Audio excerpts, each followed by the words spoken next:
மதுரை ஆண்டாள்புரம் பகுதியில் தவணை முறையில் வீட்டுமனை என்று கூறி பல கோடி ரூபாய் மோசடி செய்த பிரமுகர்கள் மீது பரபரப்பு புகார். மதுரை மாநகர காவல் ஆணையர் அலுவலகத்தில் காமராஜர் சாலை சந்தப்பேட்டை பகுதியில் வசித்து வரும் கே. தங்கம் என்பவர் தலைமையில் காவல் ஆணையரிடம் சீட்டுப்பணம் கட்டியவர்கள் புகார் மனு அளித்தனர். அதனைத் தொடர்ந்து மனுதாரர்கள் செய்தியாளர்களை சந்தித்த போது முனிச்சாலை பகுதியைச் சேர்ந்த சீனிவாசன் மற்றும் ஷேக் இஸ்மாயில் ஆகியோர் மதுரை ஆண்டாள்புரம் பகுதியில் ஆனந்தம் ரியல் எஸ்டேட் என்ற பெயரில் சீட்டு நிறுவனம் நடத்தி வருகின்றனர்.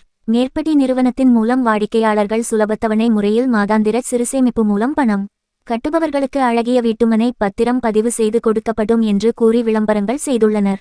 அதன் மூலம் ஆயிரக்கணக்கான பேரிடம் பல கோடி ரூபாய் பணத்தை பெற்றுக்கொண்ட நிறுவனத்தார் சீட்டின் முதிர்வு தேதி முடிந்தவுடன் பத்திரப்பதிவு செய்து கொடுக்காமல் பல்வேறு காரணங்களை கூறிக்கொண்டு காலம் தாழ்த்தியுள்ளனர். அந்த வகையில் சுமார் 10 ஆண்டுகள் ஆகிவிட்டது.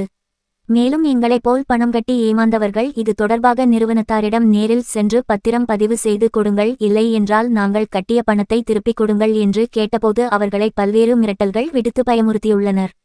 அதேபோன்று எங்களுக்கும் அந்த அச்சுறுத்தலை கொடுத்து பணம் திரும்ப தர முடியாது, உங்களால் முடிந்ததை பார்த்து கொள்ளுங்கள் என்று எச்சரிக்கை விடுத்து வருகின்றனர். இந்த எச்சரிக்கையின் பேரில் மதிப்புக்குரிய ஐயா காவல் ஆணையரிடம் எங்களது புகார் மனுவை கொடுத்துள்ளோம் என்று தெரிவித்தனர். இப்படி பண்ணக்கூடாது.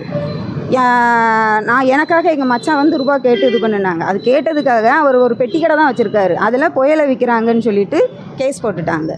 அப்போ எதுக்காக இந்த கேஸ் எதுக்காக வந்துச்சுன்னு போலீஸ்காரங்க எனக்கும் ஃபோன் போட்டாங்க. அப்போ ரைடு மட்டும் ஃபோன் போட்டாங்க. அப்போ இதனாலன்னு தான் தெரியுது. ஆனால் எந்த ஒரு ஸ்டெப்புமே எடுக்கலை அவங்களுமே. அதனால் இப்போ எங்களுக்கு வந்து ஒன்று இடம் வேணும், இல்லை கட்டின பணம், அப்படி கட்டின பணத்தை தருவோம். 40% பிடிச்சிட்டு தான் தருவோன்றாங்க. 1 வருஷம் 2 வருஷம் இல்லை, 10 வருஷத்துக்கு முன்னாடி கணக்கு 15 வருஷம் ஆகுது. அப்போ உள்ள மதிப்பு என்ன? இப்போ அதுலேயும் கட்டின அந்த 50,000த்துலேயே நாங்கள் 40% பிடிச்சிட்டு தருவோன்னா அப்போ அதில் எங்களுக்கு என்ன வேல்யூ இருக்குது? அதுக்காக தான் நாங்கள் வந்து இப்போ பெட்டிஷன் கொடுத்துருக்கோம். இப்போ நாங்கள் வந்து 5-6 பேர் தான் வந்திருக்கோம். ஆனால் நிறைய பேர் பயந்துக்கிட்டு வர மாட்டேங்கிறாங்க. இப்போ ஆனந்த ரியல் எஸ்டேட் இப்போ வந்து தைரியமாக கொடுக்குறனால பாதிக்கப்பட்டவங்க இது எல்லாமே பார்த்துட்டு வரணும், வந்து பெட்டிஷன் கொடுக்கணும், வைக்கணும். ஆயிரக்கணக்கான பேர் நாங்கள் சொல்கிறோம். ஆனால் இது ஏகப்பட்ட இது இருக்கும். வெளி வந்தால் தான் தெரியும் உண்மை என்னன்றது தெரியும்.